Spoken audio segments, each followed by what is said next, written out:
Hello friends, welcome back to my channel. So నేను మార్కెట్లో మా వారు కూరగాయలన్నీ తెచ్చాడండి.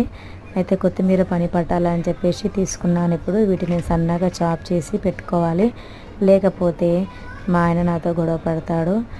ఏం చేస్తున్నావు ఇంట్లో కూర్చొని అన్నట్టు తెగ క్లాస్ పీక్తుంటాడు.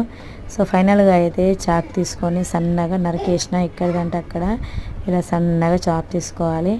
సో నేను ఈ చెక్క పీట మీద పెట్టుకొని చాప్ చేసుకుంటాను, సన్నగా వస్తుంది.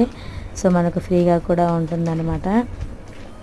ఇంకా దీని తర్వాత ఈ కొత్తిమీర తీసుకొని అంత డబ్బాలో స్టోర్ చేసుకుంటున్నాను. ఇలా చేసుకొని పెట్టుకుంటే కొత్తిమీర కూడా ఖరాబ్ కాదు. కడిగి అయితే పెట్టుకోకండి, కొత్తిమీర అంతా కరిగిపోతుంది. ఇలా కట్ చేసి పెట్టుకోండి, అవసరమైనప్పుడు కడిగేసుకొని కూరలో వేసుకోవచ్చు. సో ఇది బెస్ట్ అండి. ఇంకా కొత్తిమీర అయితే చాలా ఫ్రెష్గా ఉంది, చాలా అంటే చాలా బాగుంది. సో నా వీడియో నచ్చితే తప్పకుండా సబ్స్క్రైబ్ చేయండి. Thank you friends, bye.